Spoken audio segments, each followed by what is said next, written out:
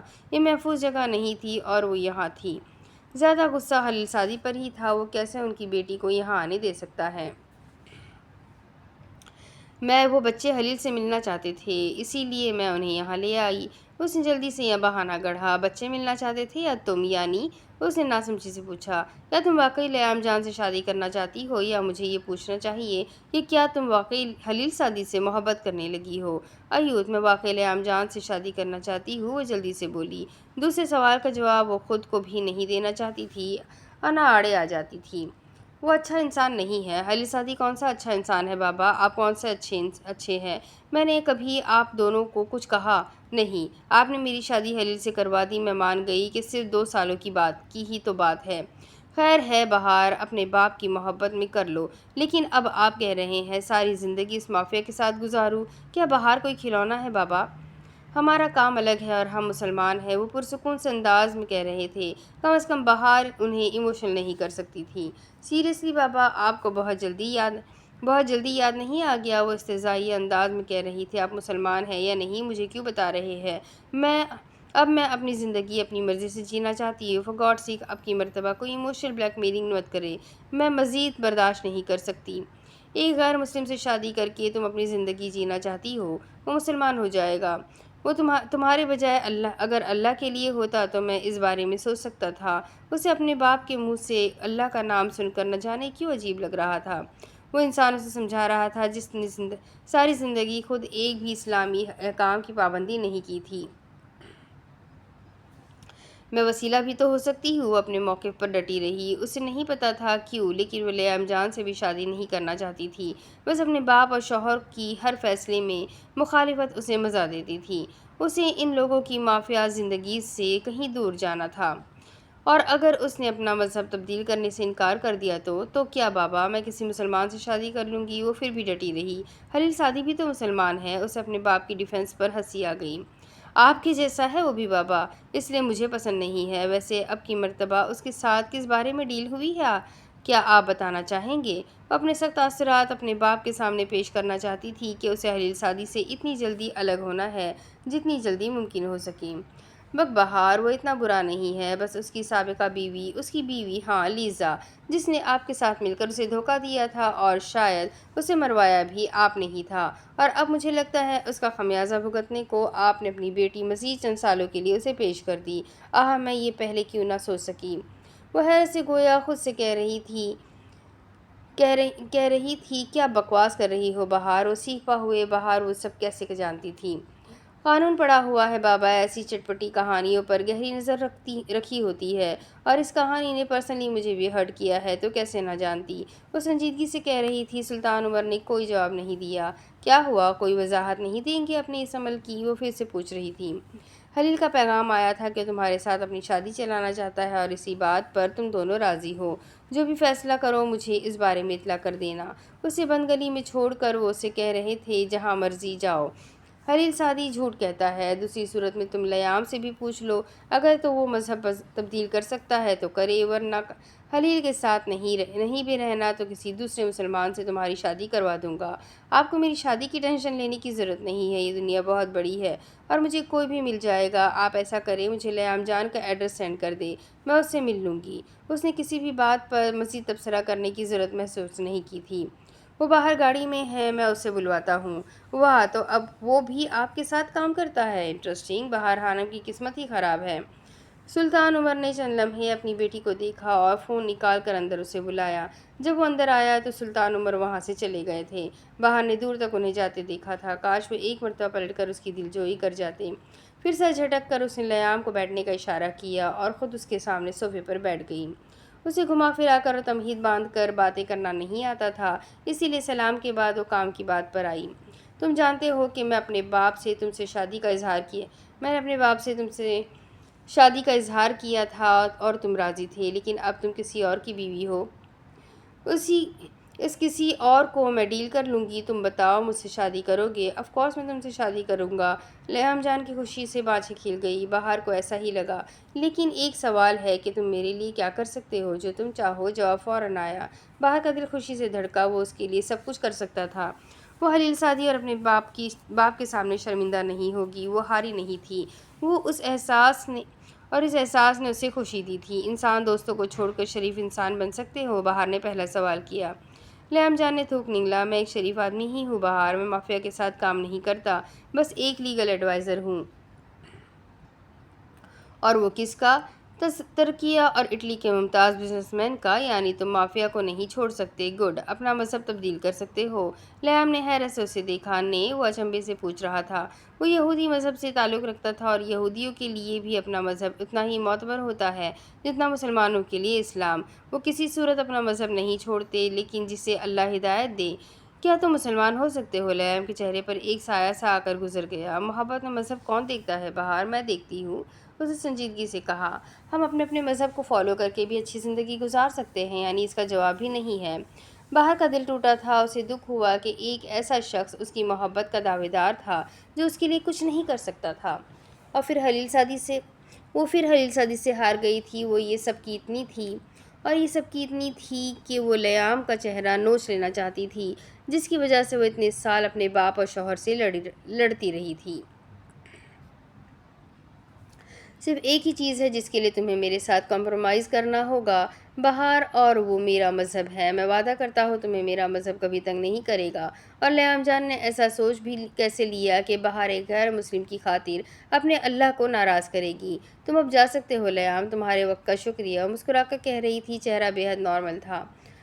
ہاں، وہ اپنی تاثرات چھپا لیا کرتی تھی، اسے اچھی خاصی پریکٹس تھی۔ بہار تم ٹھیک ہو؟ مجھے سبق دینے کا شکریہ لیام جان۔ تم نے مجھے سکھایا کہ کسی عورت کو کبھی بھی کسی مرد کی میٹھی گفتگو سے انسپائر نہیں ہونا چاہیے۔ یہ تباہی کی جانب ایک عورت کا پہلا قدم ہوتا ہے، اور میں وہ عورت ہوں جو اس تباہی کے آخری سرے پر کھڑی ہے۔ اب تم جا سکتے ہو۔ مجھے تم سے شادی نہیں کرنی۔ شکریہ۔ وہ اس کی بات سمجھ گیا تھا۔ وہ اسے غلطی کرنے سے روکنا چاہتا تھا، لیکن اس نے زیادہ اصرار نہیں کیا۔ وہ بہار کو جانتا تھا۔ ابھی وہ آرام سے کہہ رہی تھی، لیکن اگلے ہی لمحے وہ چیختے ہوئے اسے نکال سکتی تھی۔ وہ اٹھا، اسے دیکھا اور پھر چلا گیا۔ لیام کے لاؤنج سے نکل جانے تک وہ اسی طرح ایک ہی پوز میں مسکراتے ہوئے بیٹھی رہی۔ اس نے لاؤنج پار کیا اور مرکزی گیٹ کی جانب بڑھ گیا۔ وہ گلاس وال کے پار اسے جاتے ہوئے دیکھتی رہی۔ وہ غائب ہوا اور بہار کے چہرہ سفید پڑ گیا۔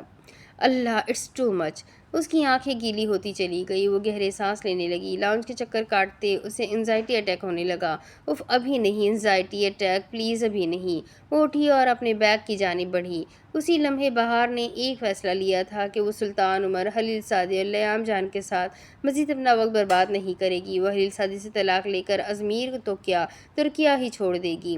ان سب نے اسے کیا سمجھ رکھا ہے؟ باپ نے اسے بھائی کا کہہ کر بلیک میل کیا، لیام جان نے مذہب کی آڑ بنا کر اسے شادی سے انکار کر دیا، اور حلیل سعدی بتاتا ہی تو نہیں تھا کہ اس نے کیوں بہار کا استعمال کیا۔ اس کی زندگی کے 2 سال لے کر اس کی پوری زندگی ضائع کرنا چاہتا تھا، یا اس نے صرف اپنے بیٹوں کے لیے وقتی طور پر فل ٹائم ملازمہ کا انتظام کیا تھا؟ اس نے فوراً اپنے بیگ سے گولی نکال کر منہ میں رکھی۔ آنکھیں بہتی جا رہی تھی، گلابی رخسار گیلے ہوتے گئے۔ بس بہت ہوا۔ اسے آج کے آج حلیل سعدی سے بھی ہر بات کلیئر کرنا تھی۔ وہ فون اٹھا کر اب حلیل سعدی کو کال ملا رہی تھی۔ اس کے ہاتھ کانپ رہے تھے۔ اپنی آواز کو صاف کیا، لیکن رونا بند نہیں کر سکی۔ دوسری ہی بیل پر کال اٹھا لی گئی تھی۔ گھر آؤ۔ اور پھر تمہاری دونوں میٹنگز کیسی رہی؟ وہ اس کا حکم نامہ اگنور کر کے حشاش بشاش انداز میں پوچھ رہا تھا، یا شاید زج کر رہا تھا۔ بہار کا دل کیا چلا چلا کر روئے۔ بہت اچھی رہی، اور اسی لیے میں چاہتی ہوں تم گھر آؤ، تاکہ فائنل اٹیک ہو اور میں سکون سے مر سکوں۔ وہ اپنی جگہ پر شاید ساکت ہوا تھا کہ کئی لمحے کچھ بول ہی نہ سکا۔ اللہ اللہ، یا اللہ اللہ، بہار کیا آل فول بول رہی ہو؟ وہ خفا ہوا۔ میں انتظار کر رہی ہوں۔ واقعی چلا چلا کر رو دینے کے قریب تھی۔ وہ سمجھ کیوں نہیں رہا تھا اتنا احساس سے عاری تو نہیں تھا کہ اس کے بلانے پر بھی نہ آئے۔ میں بزی ہوں، اب کے پرسکون انداز میں کہا گیا۔ تمام، میں ازمیر واپس جا رہی ہوں، اور اب کہاں جاؤں گی؟ تم تو کیا، تمہارا باپ بھی مجھے نہیں ڈھونڈ سکے گا۔ خدا کی قسم، اب میرے راستے میں آئے تو اپنے۔ اس کا انداز ایسا تھا جیسے وہ دنیا تباہ کر دے گی۔ تمام میں آتا ہوں۔ سمجھ گیا کہ اس وقت وہ شدید شوق میں ہے، سو جلدی سے بات کاٹ کر کہا، آمنے سامنے بات کرنا بہتر رہے گا۔ ویسے بھی وہ اتنی بری حالت میں تھی کہ مرنے کی باتیں کر رہی تھی، اسے بہار کے پاس ہونا چاہیے۔ وہ 2 گھنٹے بعد ہی وہ گھر پر تھا۔ دروازے کے قریب رک کر اس نے اسے دیکھا، جو صوفے پر دونوں پاؤں اوپر کو کیے، گود میں کشن رکھے کسی غیر مرئی نقطے کو گھور رہی تھی۔ اسے حیرت ہوئی۔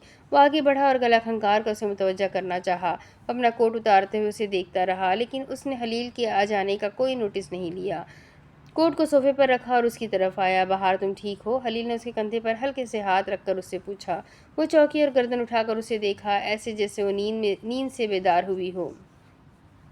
اسے دیکھا اور پھر ناگواری سے اس کا ہاتھ جھٹک دیا۔ اس کی آنکھیں شدت سے رونے کی چغلی کھا رہی تھی۔ خلیل کو کچھ غلط ہونے کا احساس ہوا۔ کیا سلطان عمر نے پھر اپنی بیٹی کا دل دکھایا تھا، یا پھر لیام جان نے اسے ہرٹ کیا تھا؟ ان دونوں پر لعنت بھیج کر وہ پھر سے اس کے سامنے کھڑا ہوا۔ تم روئی ہو؟ وہ سینٹرل میز کے پاس کھڑا اس سے پوچھ رہا تھا۔ بہار اسے دیکھتے ہوئے کوئی جواب نہیں دے پائی۔ اس کا دل کیا اس شخص کو ایک دم اچھا بنا دے۔ ایک شریف انسان جو کبھی انسان دوستوں کی دنیا سے تعلق رکھتا ہی نہیں تھا۔ وہ ایک عام ترک شہری ہو، وہ 9 to 5 جاب کر لے یا کوئی بزنس کر لے، بہار ہر جگہ اس کی سپورٹ کو حاضر ہوگی، لیکن وہ اس دنیا کو خیر باد کہہ دے۔ خدا کے لیے وہ اچھا انسان بن جائے۔ وہ اسے ایسے نہیں دیکھ سکتی تھی۔ کیا وہ ایک عام انسان بن سکتا تھا؟ بہار، خلیل نے اس کی نظروں کے سامنے ہاتھ ہلایا۔ تم نے کس معاہدے پر سائن کروانے تھے؟ وہ سنجیدگی سے گردن اٹھائے پوچھ رہی تھی۔ اس کے باپ کی رہائی سے بھی ایک معاہدہ جڑا ہوا تھا، اور وہ اسی معاہدے کا پوچھ رہی تھی۔ کیا کچھ ہوا ہے بہار؟ وہ فکر مندی سے پوچھ رہا تھا۔ معاہدے والی بات تو کافی دنوں بعد ہونا طے پائی تھی۔ وہ اٹھ کھڑی ہوئی اور بالکل اس کے سامنے سینے پر ہاتھ باندھے جم گئی۔ خلیل نے ایبرو اچکا کر پھر دریافت کیا کہ کوئی مسئلہ ہے؟ تم نے میرا استعمال کیا۔ اس نے خلیل کے سینے پر شہادت کی انگلی سے دستک دی۔ اس نے نظر جھکا کر اپنے سینے پر رکھی اس کی انگلی کو دیکھا۔ اسے اس کی بات میں کوئی شک نہیں تھا۔ میرے باپ نے مجھے ایموشنل بلیک میل کیا، لیام نے میری محبت کو ٹھکرا دیا۔ اب وہ اپنے سینے پر شہادت کی انگلی سے دستک دے کر کہہ رہی تھی، تم سب دھوکے باز ہو۔ تم میرا باپ، لیام جان اور تمہارے بچے سب کے سب جھوٹے مکار اور دھوکے باز ہو۔ تم سب بہار کے خلوص کے قابل نہیں تھے۔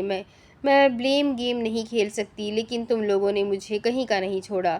میرا ضمیر پچھلے 2 گھنٹوں سے مجھے ملامت کیے جا رہا ہے۔ خلیل، میری غلطی کیا تھی؟ وہ آگے بڑھا اور اس کے کندھے پر ہاتھ رکھنا چاہا، اور وہ جھٹکے سے پیچھے ہٹ گئی۔ نہیں، بالکل نہیں۔ اب مت کہنا کہ تم میرے ساتھ ہو یا مجھ سے کوئی ہمدردی رکھتے ہو۔ مجھے کسی کا ساتھ نہیں چاہیے۔ وہ خاموشی سے اسے دیکھتا رہا۔ اسے کہاں سے واپس جوڑے فی الوقت کوئی سرا نظر نہیں آتا تھا۔ میں کافی بنا کر لاتا ہوں، پھر بیٹھ کر بات کرتے ہیں۔ اسے نرمی سے کہتے ہوئے اس کا موڈ ٹھیک کرنا چاہا، لیکن بڑے ہی غلط وقت میں غلط آفر دی تھی۔ تم پیو کافی اور بیچ میں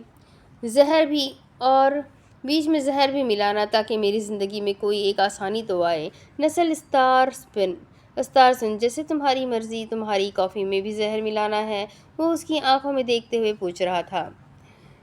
خلیل سعدی، وہ جتنا زور سے چیخ سکتی تھی وہ چیخی تھی۔ عجب بے بسی تھی، وہ اس قدر تکلیف میں تھی، اور وہ شخص تھا جو کبھی اسے سیریس نہیں لیتا تھا۔ وہ اس کی بات کو مذاق میں اڑا رہا تھا۔ وہ اس کا قتل کر دینا چاہتی تھی۔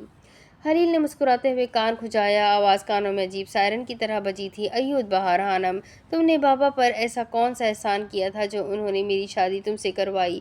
وہ سچ جاننا چاہتی تھی۔ خلیل سعدی نے ایک لمحہ لیا اور سوچا کہ اسے بہار کو سب بتا دینا چاہیے یا نہیں۔ اگلے لمحے اس نے ایک فیصلہ لیا۔ بیٹھو، سب بتاتا ہوں۔ وہ خاموشی سے کشن گود میں رکھ کر بیٹھ گئی۔ حکم بجا لانے پر خلیل نے شوقی نظروں سے اسے دیکھا اور پھر کچن میں چلا گیا۔ وہ واقعی ٹھیک نہیں تھی۔ اوپن کچن غالباً سفید اور سرخ رنگ میں پینٹ کیا گیا تھا۔ گھر کی طرح کچن بھی عمارات سے بھرپور تھا۔ اس نے فریج سے پانی نکالا اور گلاس میں انڈیل کر واپس آیا۔ اس سارے میں وہ بہار کو ہی دیکھ رہا تھا، جو میز پر رکھے گلدان کو ایسے دیکھ رہی تھی جسے نظروں سے ہی توڑ ڈالنا چاہتی ہو۔ وہ باہر آیا اور گلاس اس کی جانب بڑھایا، جسے اس نے خاموشی سے تھام لیا۔ اس ہلکی سی صلاح پر بھی وہ حیران ہوا اور سامنے صوفے پر جا کر وہ بیٹھ گیا۔ ہر انسان کی دو سائیڈز ہوتی ہے بہار، جیسے سیدھے کا الٹا ہوتا ہے، اچھے کا برا ہوتا ہے، بالکل ویسے ہی مافیا انسان کی ڈارک سائیڈ ہوتی ہے، یعنی ان کی ایک برائٹ سائیڈ بھی ہوتی ہے۔ یعنی یہ اپنے اصولوں کے پکے ہوتے ہیں، فیملی کے بہت عزت کرتے ہیں، بچوں کو اور بے گناہ کو قتل نہیں کرتے۔ جب آپ کے ساتھ کوئی دوسرا نہیں ہوتا تو مافیا فیملی آپ کے ساتھ کھڑی ہوتی ہے بہار۔ یہ کبھی جھوٹ نہیں بولتے، یہ آپ کو کرائسس میں کبھی اکیلا نہیں چھوڑتے۔ دولت اکٹھی تو کرتے ہیں لیکن اس کا استعمال نہیں کرتے۔ میں نے تمہیں مافیا کو میرے سامنے ہیرو بنانے کے لیے نہیں کہا، مجھ سے میرے کام کی بات کرو۔ گلاس پانی سمیت ابھی اس قالین کی زینت بنا تھا۔ خلیل سعدی کی نگاہوں نے بہار کی آنکھوں سے گلاس تک کا سفر کیا تھا، پھر سر جھٹک کر اس نے کہنا شروع کیا۔ تمام کچھ لوگ ہوتے ہیں بہار جو خود کو مافیا باس کہلواتے ہیں، لیکن ان میں مافیا کے اندر رہنے کے گٹس نہیں ہوتے۔ تمہارے باپ کا نام نہیں لوں گا کیونکہ عقل مند کے لیے اشارہ کافی ہوتا ہے۔ وہ مافیا میں رہنے کا اہل نہیں ہے بہار، وہ جھوٹا ہے، اس میں کوئی ایتھکس نہیں ہے، وہ منکی بزنس کرنے میں ماہر ہے، یعنی وہ مافیا کو بھی چیٹ کرتا ہے، وہ ہم سے چھپ کر بھی ہزار کام کرتا ہے، اس نے بہت سنگین اصول توڑے ہیں بہار۔ تمہارا باپ مافیا تو کیا انسان بھی نہیں بن سکا، اس نے میری بیوی کو مروایا، میرے بچوں سے ان کی ماں چھینی، اس نے لیام کو مروانا چاہا کیونکہ وہ تم سے شادی کرنا چاہتا تھا، اس کے پاس عیش کا بہت سامان ہے بہار، یہ انتہائی بے غیرتی کی علامت ہے۔ میں ایک بیٹی کے سامنے اس کے باپ کا کردار اچھال رہا ہوں، لیکن تم سمجھو کہ میں ایسا ہی بے غیرت ہوں، میرے اندر اخلاقیات کی کمی ہے۔ بہرحال میں نے تمہارے باپ کو کبھی معاف نہیں کیا تھا، لیزا کے قتل کے لیے، اس لیے نہیں کہ مجھے اس سے بہت محبت تھی، اس لیے کہ اس نے میرے بچوں سے ان کی ماں چھینی ہے۔ وہ زندہ ہوتی تو میں اسے اپنے بچوں سے ملنے سے کبھی نہ روکتا، میرے بچے صرف تمہارے باپ کی وجہ سے اپنی اصل ماں سے جدا ہوئے ہیں۔ تم ان کے لیے لیزا سے بڑھ کر ہو بہار، لیکن وہ دونوں جانتے ہیں اصل ماں کون ہے۔ بہرحال یہ میرا مسئلہ ہے، اور جن احسانوں کی سلطان عمر بات کر رہا ہے تو ان میں سے ایک یہ کہ میں نے اس کو امریکی مافیا سے بچایا تھا، کیونکہ لیزا کا پورا خاندان اسے قتل کرنے کی در پر تھا، کیونکہ وہ بھی ایک مافیا خاندان کا حصہ تھی، وہ سلطان عمر کو کسی قیمت پر بخشنے پر تیار نہ تھے۔ تمہارے باپ کی خوش قسمتی کہ وہ مسئلے میں نے حل کیا، کیونکہ نقصان سب سے زیادہ میرا ہوا تھا جسے میں خود بھروں گا۔ جن احسانوں کی سلطان عمر بات کر رہا ہے ان کی فہرست میں دوسرا یہ کہ تمہارا بھائی میری پروٹیکشن میں ہے، یعنی وہ امریکہ میں اچھی تعلیم حاصل کر رہا ہے۔ کبھی بھولے سے بھی مجھے یہ مت کہنا کہ تمہیں اپنے بھائی سے ملنا ہے، وہ دن براق ایمریک کا آخری دن ہوگا۔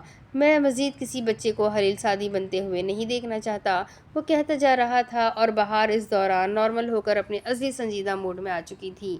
اس کی کسی قسم کی وضاحت نے اسے افیکٹ نہیں کیا تھا، اسے باتیں افیکٹ کر ہی نہیں سکتی تھی، وہ اب اپنے خول میں اچھے سے چھپ گئی، کچھ دیر پہلے کی توڑ پھوڑ اب اس کے دل میں دور کسی کونے میں جا بند ہوئی تھی۔ تمہاری زندگی میں ایسا کیا ہوا ہے جس کی وجہ سے تم آج تک ٹھیک سے مسکرا نہیں پائے خلیل سعدی؟ وہ مسکرا کر پوچھ رہی تھی۔ خلیل سعدی چونک سا گیا، غور سے بہار کو دیکھا، وہ کیا بات کر رہے تھے؟ اس نے بے یقینی سے بہار سے پوچھا۔ وہ بغیر پلک جھپکائے اسے دیکھتی رہی، کہا کچھ بھی نہیں۔ وہ لڑکی اتنی بے یقینی دلا جاتی تھی کہ انسان کو اپنے ہونے پر ہی شک ہونے لگتا تھا۔ چند لمحوں بعد وہ بھی مسکرا دیا، وہ بہار کو انڈر اسٹیمیٹ کر کے اچھا نہیں کرتا تھا، اس نے تسلیم کیا۔ تمہیں کیا لگتا ہے؟ وہ مسکرا کر پوچھ رہا تھا۔ تم نے کوئی سنگین جرم کیا ہے؟ وہ واقعی سنبھل چکی تھی۔ اور تمہیں کیا لگتا ہے خلیل سعدی اتنا بے وقوف ہے؟ مجھے اتنا ضرور معلوم ہے خلیل سعدی کہ مافیا باس یا ڈان ویٹو بننے کے لیے انسان کا انتہائی ظالم ہونا ضروری ہوتا ہے، اور تم نے کبھی ایسی کوئی وائلیشن نہیں کی۔ تمہیں اپنی دھوکے باز مری ہوئی بیوی کی اس قدر فکر ہے کہ تم میرے باپ کو معاف نہیں کر سکتے۔ تم اپنے بچوں کے لیے حد درجے پوزیسو ہو، اور تم کسی کو جان بوجھ کر تکلیف نہیں دیتے۔ اور تمہیں کیا لگتا ہے خلیل سعدی ایسے کام تمہیں بتا کر کرتا ہوگا؟ تم نے کبھی کوئی نشان بھی نہیں چھوڑا۔ وہ ڈٹی رہی۔ اور تمہیں یقین نہیں ہو جانا چاہیے کہ میں کافی اسمارٹ ہوں۔ پیچھے وہ بھی نہیں ہٹا۔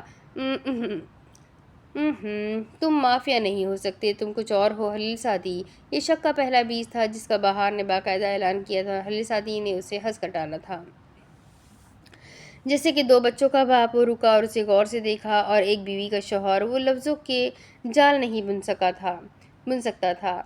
نہیں تم کوئی ایجنٹ ٹائپ ہو، کب آتے ہو کب جاتے ہو معلوم ہی نہیں پڑتا۔ وہ الفاظ کی ہیرا پھیری کا ہنر رکھتی تھی۔ ایک سرکاری ایجنٹ بننے کا مجھے کیا فائدہ ہے بہار؟ چلو ایک لمحے کے لیے مان لیا کہ میں ایک سرکاری ایجنٹ ہوں، پھر یہ شان و شوکت والی زندگی تو میں صرف خوابوں میں ہی سوچ سکتا تھا۔ اگر میں وہ ہوتا جو تم کہہ رہی ہو تو میرے بچے کسی سرکاری کرائے کے کوارٹر میں ہی پل رہے ہوتے۔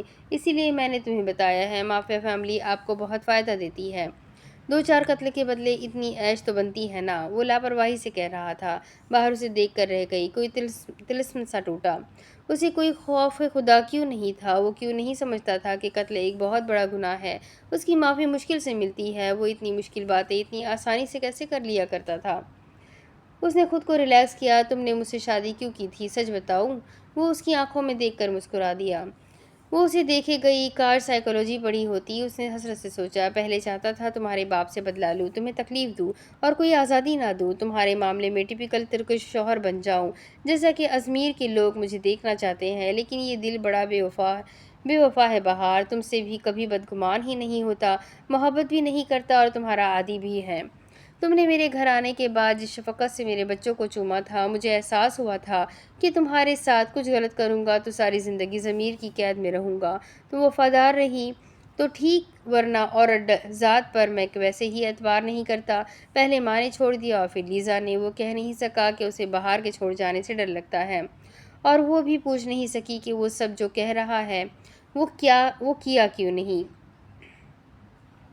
میں نے سلطان عمر سے تمہارے ذریعے بدلہ لینے کا پلان بھی کینسل کیا جب مجھے احساس ہوا اسے تمہاری تکلیفوں سے فرق نہیں پڑتا۔ یہ تمہاری بدقسمتی ہے کہ تم سلطان عمر کی بیٹی ہو، لیکن اچھی عورت ہو۔ مجھے بہت تجربہ تو نہیں، لیکن میری ماں کہتی تھی جو عورت اپنے شوہر کے پیچھے اس کے گھر کی حفاظت کرتی ہو بہترین ہوتی ہے۔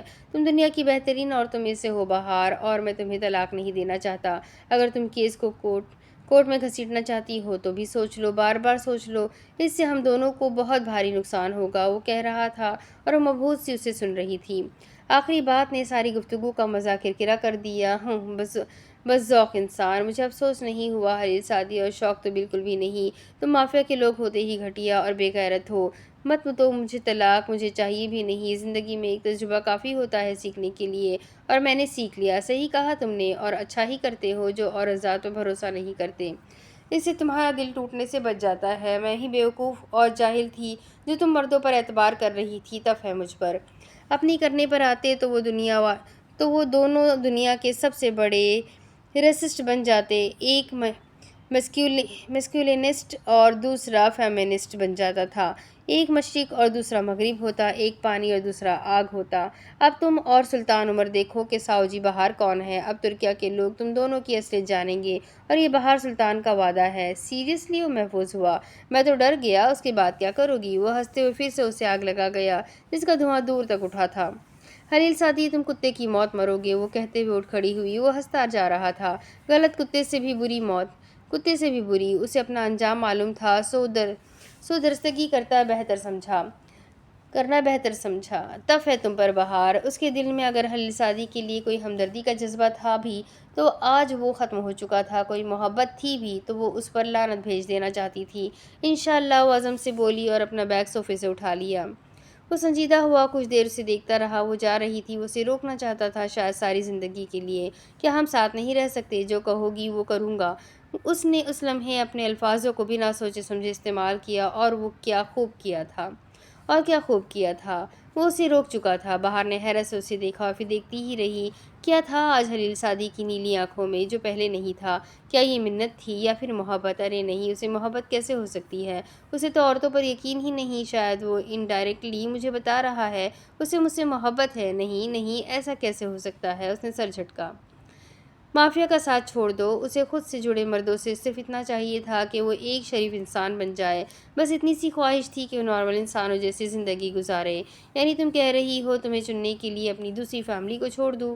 شاید ایسا ہی کہا ہے۔ کبھی کبھی زندگی میں ایسے بولڈ فیصلے لینے پڑتے ہیں۔ کسی ایک کو چھوڑ دو، تمہاری زندگی آسان ہوگی، اور ایموشنل ڈیمیج سے نکل چکی تھی۔ اس نے اپنا بیگ واپس رکھ دیا، شاید کوئی درمیان کا راستہ نکل ہی آئے۔ زندگی تو کسی کی بھی آسان نہیں ہوتی، ہر کوئی اپنے حصے کی جنگ لڑ رہا ہے، میں بھی اور تم بھی، کیا ہم دونوں کچھ قربانی نہیں دے سکتے؟ یعنی وہ سنجیدگی سے پوچھ رہی تھی۔ تم رک جاؤ، میں بھی اپنی مصروفیات کم کر دوں گا۔ باہر خوشگوار حیرت سے نہیں نکلی تھی۔ اور مافیا؟ وہ اسی انداز میں پوچھ رہی تھی۔ کوشش کروں گا، امید ہے جلد سب وائنڈ اپ کروں۔ تم وعدہ کر رہے ہو؟ نہیں، میں کوشش کروں گا، وہ اسی انداز میں بولا۔ باہر نے گہرا سانس لیا۔ تمام حلیلوے، میں بھی اس بارے میں سوچوں گی۔ تشکر ادرم بہار جہانم، وہ مسکراتے ہوئے کھڑا ہوا۔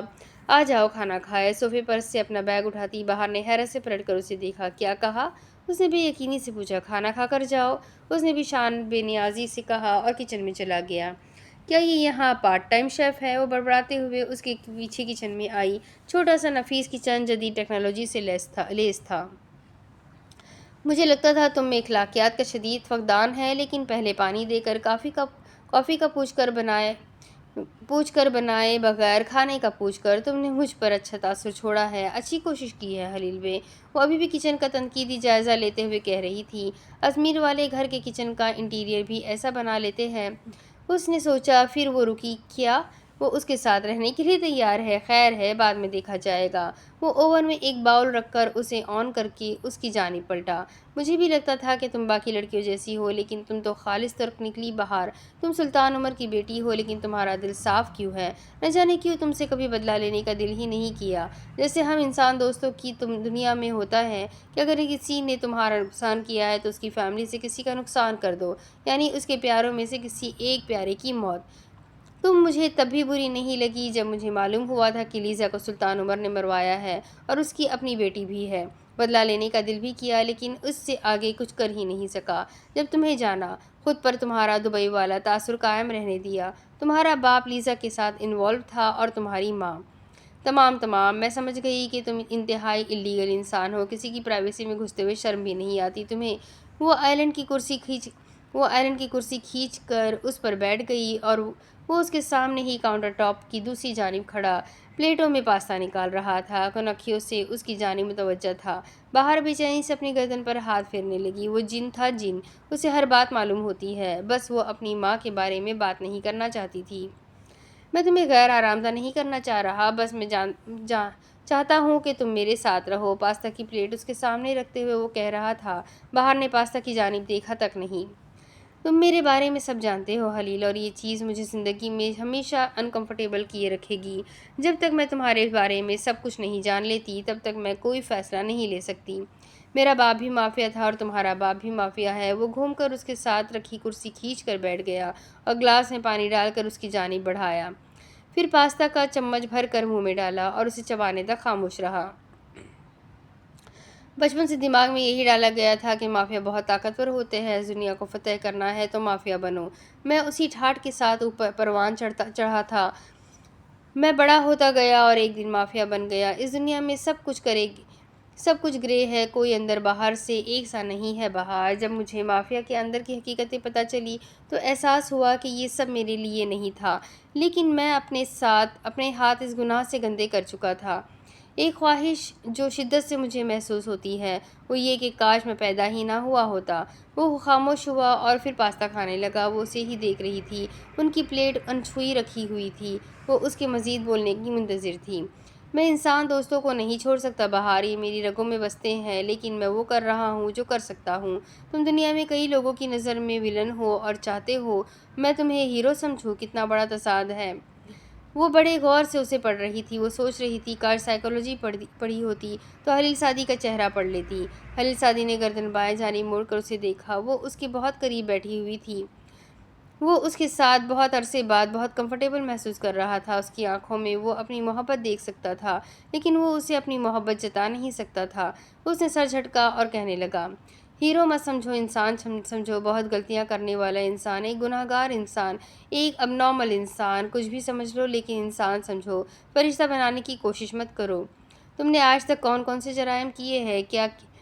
کیا کانفیس کروانا چاہتی ہو؟ کیا کنفیس کروانا چاہتی ہو؟ تمہیں کچھ بھی الیگل معلوم نہیں ہوگا جب تک میں نہ چاہوں۔ ٹرسٹ می، وہ ہنسا۔ بہار اسے دیکھے گئی۔ خلیل سعدی جانتا تھا وہ اسے ایسے دیکھ رہی ہے جیسے آخری مرتبہ ہو، اور اسے بہار کا خود کو دیکھنا بھلا معلوم ہو رہا تھا۔ بہار کھانا کھاؤ پھر گھر چھوڑ کر آتا ہو۔ وہ حال میں واپس آئی۔ یہ بھی تو گھر ہے، میں رات یہاں کیوں نہیں رہ سکتی؟ وہ میرا گھر ہے، اور یہ گھر ترک انسان دوستوں کے لیے سرائے کی طرح ہے، ایک ایسا گھر جہاں خوش قسمتی سے پولیس ایک وقت میں کئی انسان دوستوں کو پکڑ سکتی ہے اگر انہیں ٹائمنگ معلوم ہو جائے۔ تم کیا کرنا چاہ رہے ہو؟ وہ اب مشکوک سے انداز میں پوچھ رہی تھی۔ وہ اسے کلو کیوں دے رہا تھا؟ وہ اسے اتنی اہم بات کیوں بتا رہا تھا؟ خاموشی اور سکون سے کھانا ختم کرنا چاہ رہا ہوں، تم بھی کھاؤ۔ بہار نے ناگواری سے اسے دیکھا۔ مجھے لگا کہ کھانا تم نے خود بنایا ہوگا، لیکن نہ جانے کون سے گندے مافیا کے ہاتھوں سے بنا کھانا ہو، اور تم یقیناً اس میں زہر ملا کر لائے تھے تاکہ میں کھاؤں اور تمہارا راستہ صاف ہو۔ یہ انسان دوستوں کے ہاتھوں کا بنا پاستہ تمہیں ہی مبارک ہو۔ خلیل سعدی، میں چلتی ہوں۔ اٹھ کھڑی ہوئی اور اس کا کھانا بغیر چھوئے وہیں پڑا رہا۔ وہ ہکا بکا سا پلٹ کر اسے لاؤنج سے اپنا بیگ اٹھاتے اور پھر اس گولائی میں بنے لاؤنج سے باہر جاتے دیکھ سکتا تھا۔ اللہ اللہ، یا اللہ اللہ، میں اس کے کھانے میں زہر ملاؤں گا؟ وہ بے حد خفگی سے بڑبڑاتے ہوئے اسے کچن کے سامنے لگی گلاس وال سے گاڑی میں بیٹھتا ہوا دیکھ سکتا تھا۔ وہ بھی اپنی پلیٹ کھسکا کر اٹھ کھڑا ہوا۔ کوئی جادو سا ختم ہوا تو وقت پھر سے چلنے لگا، کچھ وقت کے لیے ہی سہی، اس کے لیے وقت تھم گیا تھا۔ لاؤنج میں آنے تک اس کا موڈ بگڑ چکا تھا، اسے بھی انسان دوستوں کے ہاتھوں کا بنا کھانا بدمزہ لگنے لگا تھا۔ اب اس کے آگے کی کہانی میں آپ کو اگلے ویڈیو میں سناؤں گی۔ یہ ویڈیو کافی لمبا ہو چکا ہے۔ آئی ہوپ آپ لوگ انجوائے کر رہے ہوں گے۔ کہانی بہت زبردست، بہت مزیدار ہے۔ امید کرتی ہوں آپ سب کو پسند آ رہی ہے، تو جلدی سے ویڈیو کو لائک کریں، چینل کو سبسکرائب کریں، بیل آئیکن کو ضرور دبا دیں۔ ملتے ہیں اگلے ویڈیو میں، تب تک کے لیے اپنا خوب سارا خیال رکھیں، مجھے بھی دعاؤں میں یاد رکھیں۔ اللہ حافظ۔